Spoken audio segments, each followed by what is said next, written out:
There we go. Hello, everybody. Welcome to The Beautiful Struggle. I'm Aji Asante Goodman. I am Alexis Van. Greg Goodman. Shatima Mills.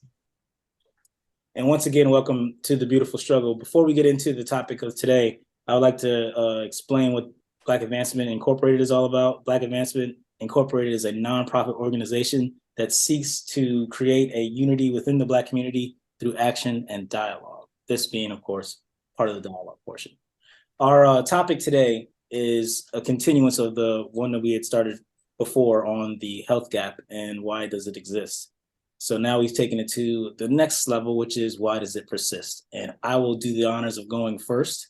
And to be honest with you, it is as simple as the same reasons of why it exists. And that is all of the historical problems that had happened to Black people before as far as disadvantages go. The lack of access to different things such as employment, lack of access to proper housing, being in better parts of the community. All of these things are runoffs and affect us even to this day because a lot of the things that existed prior to still persist today when it comes to our health outcomes. Everything from the mortality of women after they give birth is always higher. Our cancer rate is higher. Diabetes rates are higher. All of these things are results of not only having a more difficult life within the United States of America, but it's also from the lack of sometimes healthcare coverage, the lack of a bevy of things. All of these things combined create us to have like lower life expectations. And I think that everybody understands that, but I think that not everybody understands how much everything ties together. Like when you take one aspect of any of the keys to I guess a longer lasting and healthier life within a society such as America's, anytime you remove one of those rods, something is going to fall, so to speak. And Black Americans have unfortunately had almost no rods from the very beginning. We've had to build the rods over time. And we know even when sometimes we build them, they get removed anyway, which is unfortunate. But the reason why all of the health gap persists in this case is because it's because of a lot of different things. I mean, legislatively, you have southern states that still don't implement things like the Affordable Care Act. And as we know, a good portion of Black people in America live in the South. So if you're in like a Mississippi or Alabama, which have like a very high population of Black people, and they're not allowing this thing to go through, and then you just take something like what happened in Jackson, Mississippi, where they didn't have any water, and that's mostly a majority Black town or a Black city. I mean, everything speaks for itself. So it's a tumbling effect, unfortunately. And that's why, at least from the research that I did, the health gap persists for Black people. Alexis, what do you got? So I am in complete agreement with what you're saying, Aji. So I don't want to duplicate anything you said. I'll just add to it as best I can. I think one of the reasons why it persists, one of the main reasons, lack of education. We talk about systemic racism, and not to, go straight there, but essentially, we talk about systemic racism, and essentially, I think this is what a system looks like, right? There's a lot of times when people say, well, no, systemic racism isn't really there, or they don't believe, well, no, this is what the system looks like when you have a lack of education. You have a lot of us that don't make it out of school, out of high school alone, let alone, making it out of college. So if we're not making it out of college, then of course we're not going to medical school. I mean, that's just not happening, right? So a lot of us aren't going to make it to the medical field. And studies do show that areas that have a higher number of minority doctors and nurses, minorities in those areas are more likely to thrive, more likely to survive, more likely to stay alive. So if you go back to what you were saying in regards to, impoverished areas, well, if you have areas where people don't have jobs, you have areas where people don't have food, they don't have water, they don't have healthcare, they don't have basic needs and amenities, then okay, well, how do you expect them to actually be able to live? And I don't mean, and I don't mean live as in, okay, live paycheck to paycheck, but I mean actually wake up the next day. If they don't have a doctor they can go to even check to say, okay, well, did you get your COVID vaccine? Did you get your regular flu vaccine? Did you get your regular checkups? Things that we take for granted, like being able to go see a dentist every 6 months. Those are the things that, that don't stop and think about how something like that is as simple as going to get a checkup every 6 months, where most dentists can detect thyroid disease. They can also detect heart disease just by looking at your gums. Things of that nature, it's important, but we don't take the time to recognize how fundamental it is to our well-being, and how if we don't have that, it creates this persistence of not of having a health gap between our community and other communities. And other thing that we also have to look at is the fact that when we look at systemic racism and how all of this kind of plays into it, it's not just us, it's other communities, it's other minority communities. We're looking at Asian America, we're looking at Hispanics, anybody that is non-white, it does impact them. So it's one of those things where we just don't have a system in place that helps us close that gap. So with that, I'll turn it over to Greg. Yeah, I agree with everything that both of you said. I'll just keep it short. The main reasoning behind it is because the country has decided to not have universal health care, which is crazy to me, because we're the only real powerful country, or what's the word I'm looking for? Anyway, we're one of the most powerful countries on the planet, if not the most powerful. And of all the countries that should have universal health care, we should be number one on that list. We should have had this going on, but due to the racist policies that are in place, the reason why we don't have it is because rich whites have duped poor whites into voting against their own interests and to keep us down.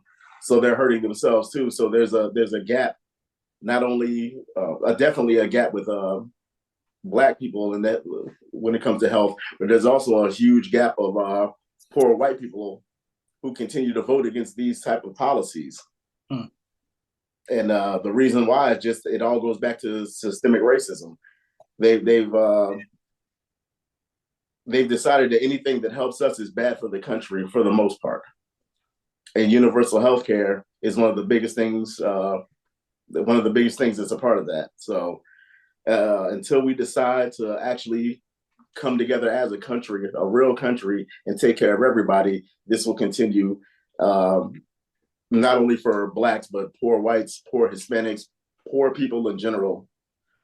So we just happen to have a bigger gap on our side because of the policies and everything that have been set in place from this country from the beginning to keep us at the bottom rung. So until we decide to change the policies from the top, then this will always be. Yeah, I'm finished. I'm sorry. Yeah. What happened there? Steven, go ahead. I agree with everyone. Definitely hit some great points there. And I think that, the health gap is probably not the top priority of discrimination and systemic racism for others as it might be for us, because there's a lack of trust there. Generationally, we've had poor experiences with medical care professionals, and that's trickled down to our great grandmothers, us, their children's children, because again, they ask you, make America great again. Well, when has it ever been great? When has the medical care for Black people, people of color, ever been great? So we have to start from the beginning. We have to start from scratch because it's just never been something that we've been able to trust or we've been able to run to know that we're going to be taken care of. You have to always advocate for yourself. You have to do your own research, be your own doctor before you even go to the doctor. And that's not, it's not acceptable anymore. And I think that it's going to continue that way until, it becomes I want to say a global problem. Yeah, that's it. Fantastic. So now we've entered the discussion portion where we go into a full-on discussion with all the different panelists. So one thing that I would like to address real quick is the idea of, I don't know if you guys have ever run into these circles or people who talk kind of like this, where they kind of feel as if environmental issues aren't necessarily Black issues, because I guess they associate white hippies with the ones. What's that face for, Greg? Why are you making that face? So there definitely are issues too. Let me finish, man. I'm sorry, go ahead. Relax. Go ahead. No. Go ahead. But long story short, it's funny that some people don't view it that way, because a lot of times we live in the neighborhoods where like the runoffs from all these like a power plant or something like that affect a lot of Black neighborhoods and Black people, because of course they put us all in those places. So that's not. I just wanted to make sure that people kind of also thought about that as well when it comes to the health gap. But what were you saying, Greg? I'm sorry. No, I was saying exactly what you were saying. Of course, it's our issue. They put all the garbage in Black neighborhoods, like literally all the power plants, all the things that they don't want to look into as far as the water and everything else. All that stuff is all connected, and it's never in a. I'll put it to you like this: I've never seen it in a white neighborhood where things are messed up like that. I've never seen it, not even in a trailer park. I've never seen it. I wouldn't say that, but I mean, like, there's West Virginia. But like I said, it could be. I've just never seen it. What happened? No, but I'm sorry. I didn't mean to delay. But from the perspective of just like overall health things that people have seen, have you guys seen anything or noticed anything in terms of moving forward, what Black people could do, maybe possibly to help mitigate the idea of the health gap widening or becoming more of or becoming less of a problem for us in the future, I suppose? And I know that we'll get into the solution part later, but I mean, just from an aspect outside of moving from these neighborhoods that we've been subjected to in some instances. I think those are our issues. I think we're conflating two things at one time, right? Like there's a racial aspect to it, but there's also a class aspect to it, in the sense that inherently we tend to live in more impoverished areas, in the sense of, if you go back to when we settled in the South, right? Mississippi, Arkansas, Texas. But there's still people that don't look like us in those areas. We're still the minority in those areas. True. The difference is, if you look at, well, it's two things here. Number one, like if you're talking about environmental issues, historically, that's not our mindset. That's not where we focus our attention. You're not going to have, even though it should be, right? If you're looking at Louisiana, if you look at areas in the South, we're the ones that are tending to the crops. We're the ones that are tilling the land. We're the ones that are actually doing the farming. But a lot of times we aren't the ones that are asked the questions about, how does a certain fertilizer impact us? How does it impact our meat? How does it impact the corn?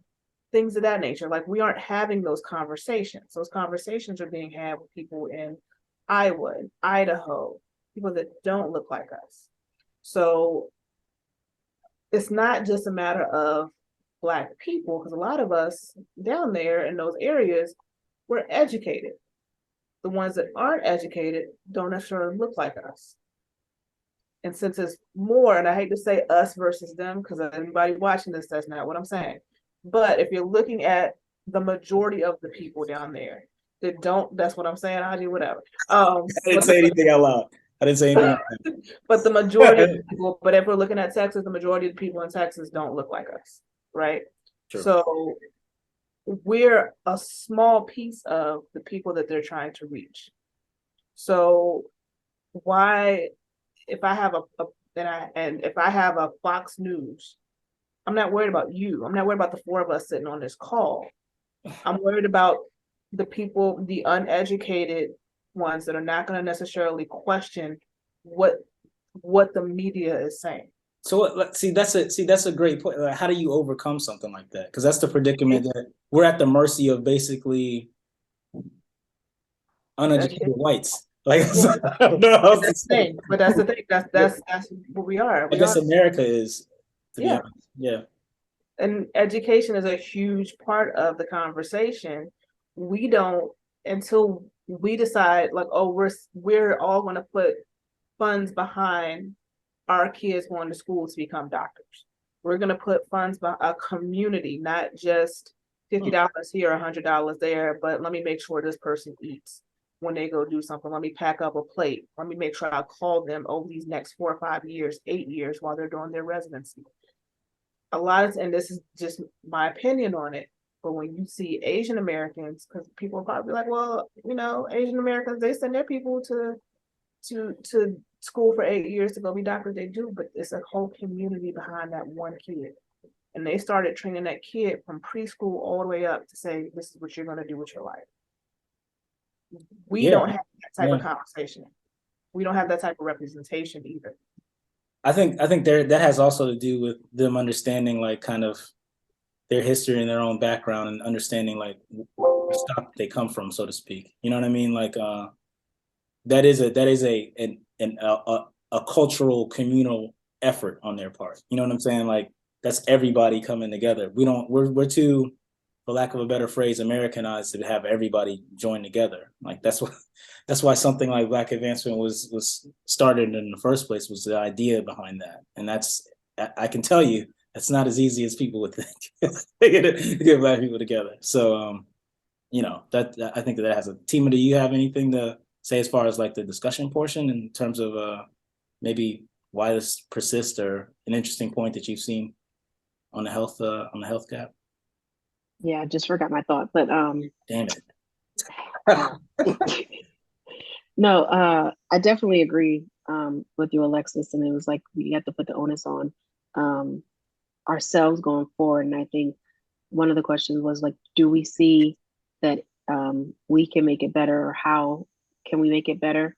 And I think like just using social media, like with a lot of social media now, something goes viral, you'll see a lot of people coming together, a lot of Black people coming together to make sure somebody's taken care of, or to make sure, you know, somebody gets the justice that they should have gotten before they were unalived, right?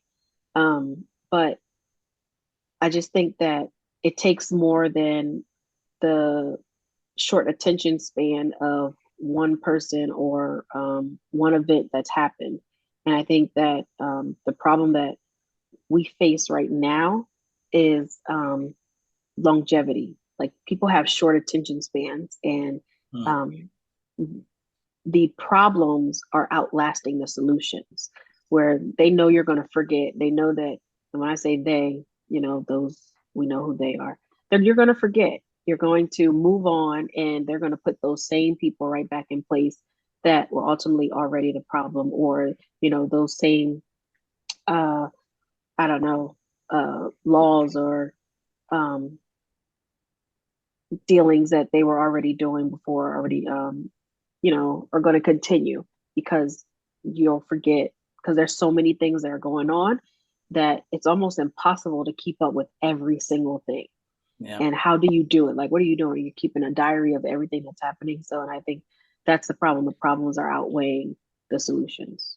Yeah, a good friend of mine once said to me a long time ago when I was younger, he was like, you know, Aj, the problem with people like you is you don't get it. The money's not in the solution. The money's in the problem.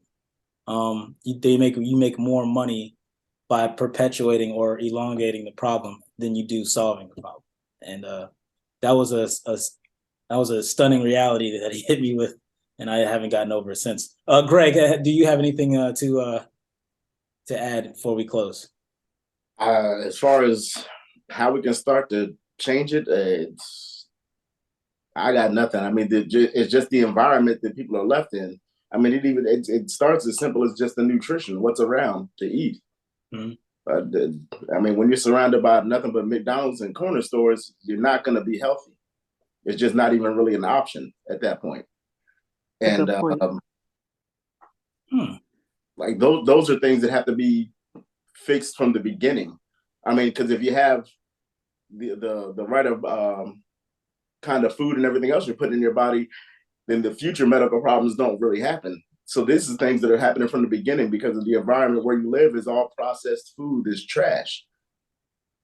So until you fix that from the jump, then there's not really much you can do. You can go to the hospital all you want. If your whole diet is McDonald's, then it doesn't really matter.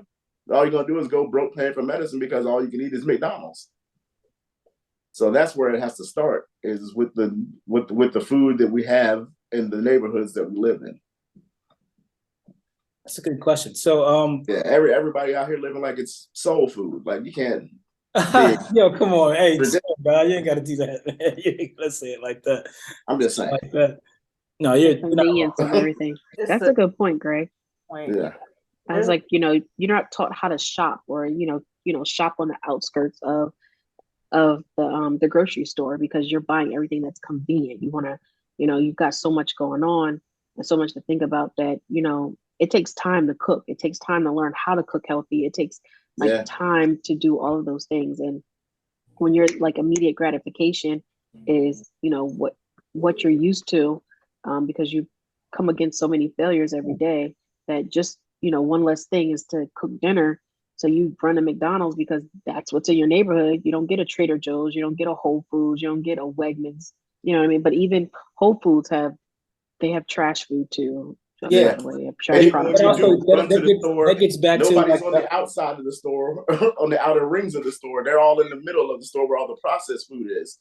No one's like next time you go to the store, all the food that's good for you is on the outer circle of the store. All the stuff that's horrible for you is in the middle of the store. Most people don't even go to the outsides. That's all I'm saying. Go ahead. No. I was just gonna say, like, damn it, I forgot what I was gonna say. But that's a great point, Greg. I appreciate that. Because it's quick and easy. We're quick and easy. We're living quick and easy. Oh, that's what it was. That's what it was. I'm glad you said that. So the convenience level, Yeah, that gets back to that just gets back to the lifestyle that we've also been kind of trained to lead within America itself. Like it's a go-go place. They got us working too many hours to prove to people who we don't care about how important we are in a place that we don't care about. And then we come home and the convenient thing to do is to go, even, classism aside, McDonald's helps everybody, right? McDonald's is a dinner for everybody. That happens a lot. I remember in my MBA, one of my marketing class in my MBA program, and the professor said McDonald's does not sell food. McDonald's sells convenience. Yeah. So we don't ever question what McDonald's. I guarantee you that's not beef.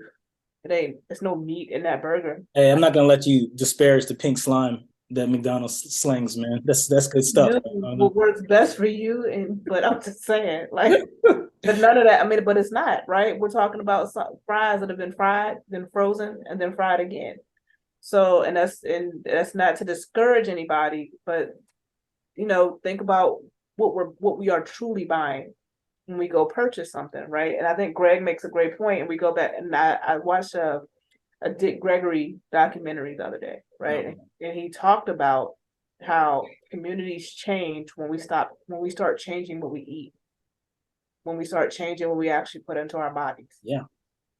And how once we start really truly paying attention to our meals, it not only changes us internally, but it also changes how people market to us. It also changes mm-hmm. how corporations talk to us. It also changes how corporations deal with our communities as well. But people also don't realize like food is an addiction. So it's real easy to put a Burger King, a McDonald's, shoot, I got Red Lobster at the. I don't know who goes to Red Lobster. Cheddar Bays, man. Cheddar Bays. Man, see, I'm the only one. I'm the only one who eats Cheddar Bay biscuits. Is that what's going on here? Okay. I didn't say that. I didn't say. I'm just saying. Like, I'm just saying, I don't see anybody go in. I don't see nobody go out. I don't know how the thing is still open, but It's still there, right? it's still there. Yeah. Thing, And right? they'll never take out no trash. It's They weird. don't. It's wait, come on, man. Chill, Red dog. Relax, dog. You ain't gotta do that. Yeah, we don't want Red Lobster calling us. I'm pretty sure there's no lobsters in that tank. But I digress. I'm just saying, look at it, but we do have to pay attention to what comes into our community. And that only comes into our community because we allow for stuff like that to happen. What do you think it would take for us to like create a store, a black owned store, nonetheless, within I guess black community, mostly a majority black community that would sell things like that? How long do you think that would actually be in business if we were to do something like that? Well, it's hard to tell. Banks don't give loans to us generally for those. Not in those type of. So, yeah. What it's going to take is a whole lot of financial handling and being prepared for the overblown interest rate that they're going to hit you with for doing something like that. So once we get past that part, then we can worry about the other one. But financially, they ain't going to allow it for the most part. Hence why the historical. Go ahead, Timo. Sorry, so my first thought to say was like, you need a white backer, somebody that's gonna be able to talk for you. You ever saw the movie The Banker? It's a good movie. I saw the previews for it. Yeah, that's yeah. That was my first thought. Is like, you know, can we do it, and how do you do it? I think, I don't know. Maybe I play devil advocate. Is it easier now to do it? Like, is it possible? Can you find somebody that can see the vision of what you're trying to do? But we don't have any black owned banks, do we? We do. There's a couple of black owned banks. Yeah. I mean, like are they mostly online type banks? Well, they have a couple that are online, but some of them that aren't online, they're pretty far behind. Like, they're not like people. In order for almost anything, in order for anything black to thrive, it has to be intentional on black people to make sure that it stays around. And when it comes to something like people's money, they usually put that in a place that they just know is safe. I'm not saying that black banks aren't safe, but people don't go out of their way to go look for them. At least not in my experience. I could be wrong. We still don't put our stuff. I mean, honestly, a lot of people still put their stuff under the mattress, like depending on who you're dealing with. We don't. Yeah, they do. Well, there's a historical reason behind that as well. But we don't. Yeah, that shoebox money. But you also just said. Yeah. I'm sorry. You just said something. You just said something really important too. It takes black people to keep black people thriving, but Correct. We help everybody else out, and we just don't get the help. Something happens to Asian Americans, black people are going to show up. It's like, it's ridiculous that we have to be the ones that help ourselves, and we don't get that outside help. But we're the first ones to help other cultures, other races with problems. And I would dare to say, in some instances, we don't help ourselves very much either. Sometimes we have to see something be successful before we're like, okay, cool, then I'll do that. Sometimes, I don't think that's necessarily a black trait. That might be a human trait, but I mean, I noticed that too. So, well, this has been Shatima, and then Shatima's hit the nail on the head, right? Like, and bringing it back to why the health cap persists. We help everybody else's community. Everybody else ain't helping our community. No. You and I watched something on TikTok because I feel like I'm getting a lot of my education from TikTok lately. But it was this Asian woman talking about how, during the Jim Crow era, how blacks couldn't get loans, right? Couldn't get business loans. And banks were giving loans to Asian Americans, but only if they went into black communities. Mm-hmm. How you see a lot of the hair beauty supply stores. And now the same, history is repeating itself. So now they're doing the same thing again, where again, blacks can't get the loans, but they're giving them to Asian Americans, but they can only get them if they're going to do their business in certain areas, right? Yeah. So this is how we have all these beauty supply stores owned by Asian Americans in our communities, And then as Shatima was just talking, I'm like, how many of their kids did we put through college? I was about to say we putting their kids through college to become that doctor that you talked about earlier, and we'll Right. do. That's exactly Right. right. You know, so it's I shop at a black owned beauty supply store. I will drive over to Temple Hills for the black owned beauty supply store. There's one here in Alexandria. There's one here, but I will do that. Like I don't mind shopping black owned. I'm very intentional about it. But we all have to be intentional about making sure that we are giving back to our communities, making sure that whoever, if Shatima's daughter says she want to be a doctor, all right, cool. Let me see if I can put you in touch with some people that may help you. You know, we got to be intentional about pushing our community towards making sure that we have longevity. That's probably not the solution, but yeah, there you go. Well, I was just gonna say, I mean, like we've been pushing kind of like at least the ideas of solution this whole time in the second half of this discussion, but I guess I can do one more round, one more again around to see if anybody has a particular solution. I know that for Black advancement itself, we have already started, thankfully, with the Food Desert Storm, Operation Food Desert Storm. This summer. So we're kind of starting with Hood College. We're starting to help with food distribution and things of that nature. So that's kind of going down the right path. But are there any other solutions that anybody could either offer or can think of, even if it's a wild, just coming up with anything? Well, I don't know if it's as far as the health gap, but as far as us as a people all together, we need to step back from other people's problems and focus on our own. Period. I mean, we've done enough for this country already. Everybody's eating off of like all the things that everyone else is getting into some sort of minority or oppressed group. They're all eating because we took that beating. And nobody's coming back for us. So what we need to do is focus on us and do what we need to do for us at this point. We've done enough.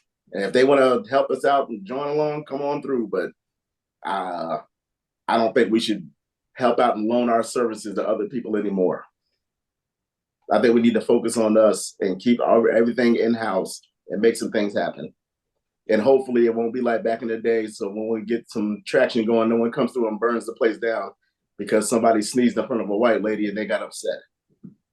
Well, I mean, okay, well, that's good. I was gonna make a joke, but there's nothing to joke about with that. So, but I was wondering, just based off the conversation we had, I think a cool thing would be like if we could find a way to maybe pull some Black business owners and other people's stuff together to get one of those like health conscious stores in a majority Black community. I think that would be kind of cool. Somebody opened one during the pandemic. I'll research it. Yeah. Let me know. Open one, but I'll research it. And it's the same business model as Amazon as far as the weight on the weight of the shelf is basically how they're able to track everything. Okay. Like the Amazon Fresh stores, which make me feel like I'm stealing something every time I walk in. Like nah. Yeah, those Amazon stores are crazy, boy. Right. Ain't nobody in there but you. And yeah. There's literally no way to steal. Like if you walk out with it, you paid for it. You may not know it, but you paid for it. You paid for it, right? It is. But I still didn't feel comfortable. Like you mean like I just looking around. Exactly. That's how I did. The security guard looked at me and I looked at her and she's like, girl, I know. And I was like, hey, yeah, shoot. Okay, so cool. So we should probably just link up and figure out how they did it and then just try to duplicate it. I suppose that's my contribution. I'm just gonna steal that from everybody who even thought they contributed to that. So Alexis, you got to come up with something else. I appreciate How about instead of duplicating, help them franchise? Yeah, that's cool. Like it. Shatima, do you got anything that you can think of? Like just wild things too. It doesn't matter if it's realistic or not, honestly. I think we start. I wouldn't mind starting with Black maternal health. I think there's some community advisory boards that are happening that are going on. I even know here in Frederick. And by the way, we have a Black beauty supply owner here in Frederick too that I go to, love her. But I just think that I'd like to see our men, Black men, get more involved with advocating for Black women and the health of their babies and for their children. I think individually fathers are doing great, and I know some great fathers. Shout out to you too, and my husband as well. There's some great fathers, but world like across the nation there is unfortunately an epidemic of Black women dying because of lack of professional care and even concern for Black women and Black children. So, women are out here, of course, fighting for themselves. But what I haven't seen, just with my research and being involved in it, is what about the fathers? Because men are losing their women and their children too. So what about their mental health? What about their ability to move past what's happening? And so I think that's where I would like to start. Like, what about getting something for fathers that are grieving as well, and getting them more involved in what's happening, because it's ultimately their seed and their women that are out here dying because of lack of maternal health care. That's Indeed. I don't know if I just put another problem out there or solution. That's where the money is. That's where the money is. Yeah, fair enough. So, hey, I'd like to thank all you guys again for always coming through, participating. And to thank everybody out there. And until next time, struggle beautifully.